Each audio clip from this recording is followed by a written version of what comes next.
우리는 어제 말씀 누가복음 이제 10장을 시작하면서 우리는 70인 전도대라는 단어를 통하여서 우리는 세상에 생명을 주기 위하여 보냄을 받은 전도자다라고 말씀을 나누었습니다.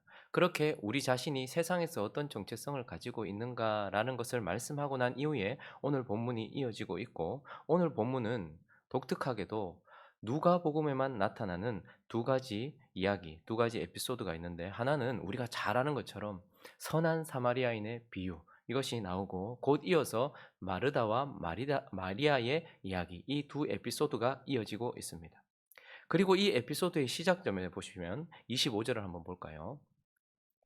읽어보겠습니다. 시작. 어떤 율법 교사가 일어나 예수를 시험하여 이르되, 선생님, 내가 무엇을 하여야 영생을 얻으리이까? 세상에서 우리는 세상에 생명을 주기 위해 보냄받은 전도자다라고 세상에 있는 우리의 정체성을 말씀하시고 난 이후에 이제 이어지는 질문은, 내가 무엇을 하여야 영생을 얻으리이까? 그러니 생명을 어떻게 얻습니까? 라는, 세상이 어떻게 생명을 얻고 세상이 어떻게 영생을 얻으며 세상은 어떻게 구원을 받는가에 대한 그것을 가르쳐 주기 위하여 오늘 두 가지 에피소드를 우리에게 보여주고 있습니다. 자, 그러면 이제 이 세상은 어떻게 구원을 받는 것입니까? 오늘 본문을 통하여서 먼저 세상이 일반적으로 구원을 받는다라고 생각하는 것과 하나님이 제시하시는 것을 살펴보려고 하는데요. 첫 번째, 인간이 생각하는 영생 얻는 방법, 인간이 생각하는 생명을 얻는 방법, 그것이 오늘 본문에 나오고 있는데, 그 첫 번째는 25절을 다시 보시면요.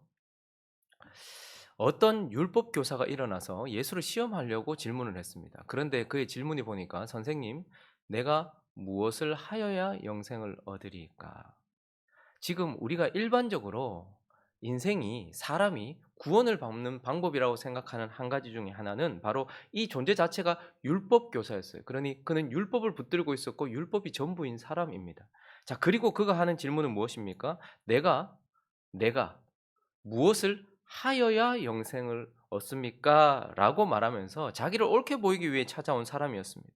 그러므로 대부분의 인생이 구원을 받는다라고 생각하는 한 가지 방법 중에 하나는, 일반적으로 율법, 신이 준 어떤 그 법이 있고 그 법을 내가 행함으로써 우리는 구원을 받는다라고 생각을 해요. 어떤 종교든지 간에 그 종교에는 신이 있고 그 신이 준 법이 있습니다. 그리고 그 법을 잘 지키면 우리가 구원을 받는다라고 생각을 하고 있고, 오늘 첫 번째 나오는 이 율법 교사를 통해서 우리 또한 대부분의 사람들이 하나님께서 주신 법이 있고 그 법을 내가 제대로 행한다면 우리는 구원을 얻을 수 있다라고 생각하는 것이 우리 인류 일반 보통 사람들이 가지고 있는 생각입니다. 그리고 이어지는 에피소드를 통해서 또 하나 우리가 어떻게 구원을 얻을 수 있는가에 대하여서 우리가 가지고 있는 생각 중에 하나는 바로 38절을 보시면요. 그들이 길 갈 때에 예수께서 한 마을에 들어가셨어요. 근데 그 마을에 마르다와 마리아가 있었죠. 마르다라 이름하는 한 여자가 자기 집으로 영접했어요. 예수를 영접했습니다. 자, 그리고 그를 영접하고 난 이후에 예수에 대한 그의 대접이 나오는데, 그가 예수를 영접하고 나서 40절을 한번 같이 읽어볼까요? 40절 시작. 마르다는 준비하는 일이 많아 마음이 분주한지라 예수께 나아가 이르되, 주여, 내 동생이 나 혼자 일하게 두는 것을 생각하지 아니하시나이까? 그를 명하사 나를 도와주라 하소서. 지금 마르다가 예수님을 영접했어요. 그리고 난 이후에 예수님을 대접하기 위해서 분주하게 지금 여러 활동을 하고 있는데, 그런데 지금 보니까 동생이 자기를 도와주지 않는 거죠. 그럼 우리 같으면 보통 동생에게 가서 "마리아, 나 좀 도와줘." 이렇게 말해야 정상 아닙니까? 그런데 지금 자기의 생각이 얼마나 확고하든지 예수께 얘기하고 있습니다. "예수님, 제 동생이 지금 제가 지금 일하고 있는데 돕지 않는 거 이거 왜 가만히 놔두십니까?" 이렇게 얘기하는 그의 대답 속에, 그의 말 속에 무엇이 있는가 하면, 우리가 일반적으로 우리가 구원을 받고 영생을 얻는 것은 내가 신을 모셔드리고, 그리고 내게 임한 신에게 나의 모든 정성과 또 나의 모든 헌신과 나의 모든 봉사, 이 모든 것들을 하여서 그 신을 기쁘게 하면 그 신을 통해서 내가 구원을 얻는다라고 생각하는 우리의 일반적인 생각을 가지고 있는 것이죠. 그러니 종교성을 가지고 있었던 율법 교사 같은 사람들은 내가 그 신의 법을 따라 지키면 내가 구원을 받는다라고 생각하고 있고, 우리나라는 특별히 샤머니즘이 아주 깊이 뿌리 박고 있습니다. 그래서 샤머니즘의 특징 중에 하나는 뭐냐면 정성스러운 우리의 행위입니다. 신을 감동시켜야 되는 것이죠. 그래서 그 신을 내가 영접하고 모셔드리면 그 신이 감동받을 수 있도록 내가 정성을 다하고 희생을 하고 헌신을 하고 봉사를 할 때에, 그래서 그 신이 감동을 받고 그 신이 기뻐하면서 나에게 영생을 준다, 이렇게 생각하는 것이죠. 그러므로 이 두 에피소드를 통하여서 우리가 생각하는, 일반적으로 사람들이 생각하는 영생을 얻는 방법은 내가 신의 법을 지켜서 구원을 얻든지, 내가 그 신을 감동을 시켜서 나의 헌신과 봉사와 노력과 정성으로 감동을 시켜서 구원을 얻는다. 이것이 바로 일반적으로 생각하는, 우리가 생각하는 구원 얻는 방법입니다. 그런데 오늘 본문은 이제 예수 그리스도께서 우리에게 두 번째 대지를 보면서 하나님이 제시하시는 영생 얻는 방법을 우리에게 말씀해 주고 있습니다. 우리는 일반적으로 그렇게 내가 법을 지키든, 내가 정성스럽게 그분을 감동시키든, 나의 희생을 하든, 나의 행위를 통해서 구원을 얻는다라고 생각하지만, 오늘 하나님께서는 우리에게 영생 얻는 방법을 이렇게 제시하고 있는데, 이제 예수님께서 내가 무엇을 하여야 영생을 얻으리까라고 물었던 영생을 얻는 방법에 대한 질문에 대하여 대답하시면서 예수님은 무슨 비유를 우리에게 주셨습니까? 선한 사마리아인의 비유를 주셨습니다. 여러분, 이것은 딱 누가복음에만 나오는 비유인데요. 예수님을 믿는 사람이든 예수님을 믿지 않는 사람이든 선한 사마리아인의 비유는 아주 유명해서 대부분 다 알고 있습니다. 그런데 우리의 이 선한 사마리아인의 비유는 우리는 보통 이렇게 생각합니다.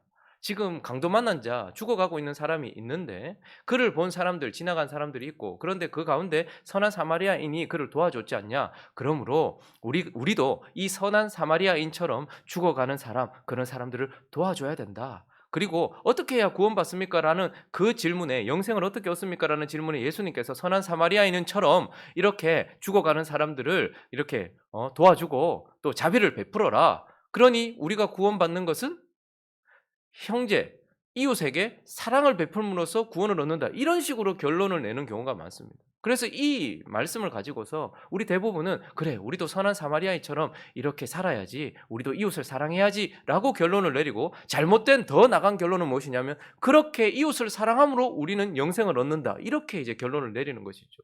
그러나 이렇게 된다면 성경 전체에서 말하는, 우리는 절대 행위로 구원을 얻을 수 없고 영생을 얻을 수 없다라는 성경 전체와도 배치될 뿐만 아니라, 우리는 이 비유에 나오는 것처럼 완전하게 이웃을 사랑할 수도 없습니다. 그러므로 이 비유는 주님께서 다른 의도를 가지고서 우리에게 말씀해 주는 것입니다. 주님은 그러면 이 비유를 통해서 우리가 어떻게 영생을 얻는다고 말씀하시고 싶으신 것일까요? 자세히 한번 살펴보죠. 30절을 한번 가보시면요. 읽어보겠습니다. 시작. 예수께서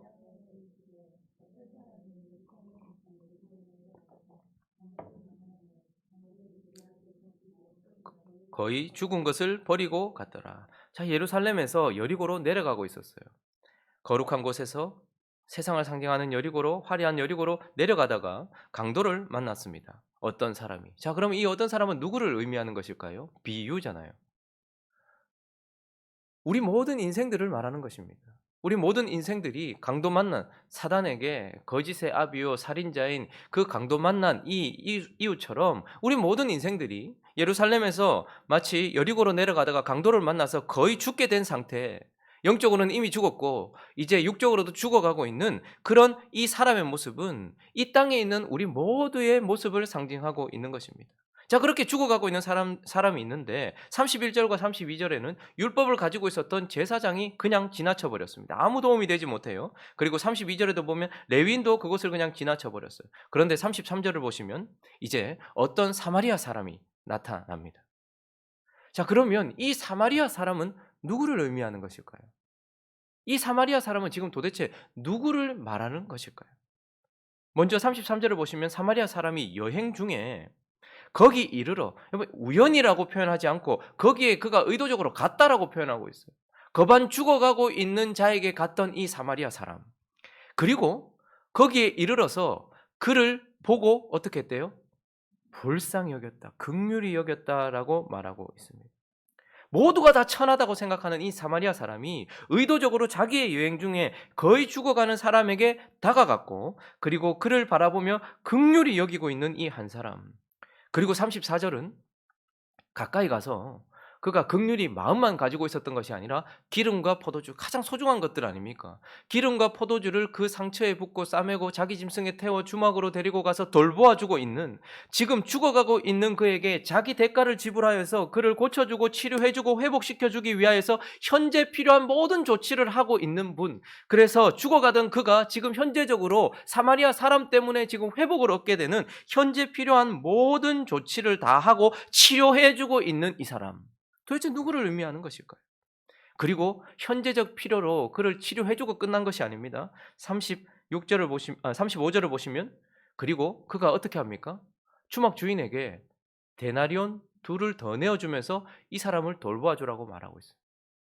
그냥 단지 이 순간 힘들고 어려운 것만 해결해 준 것이 아니라 앞으로의 완전한 회복을 위하여 필요한 모든 것들이 있고, 그것을 위하여 또다시 더 많은 대가를 지불해 놓으시는 분.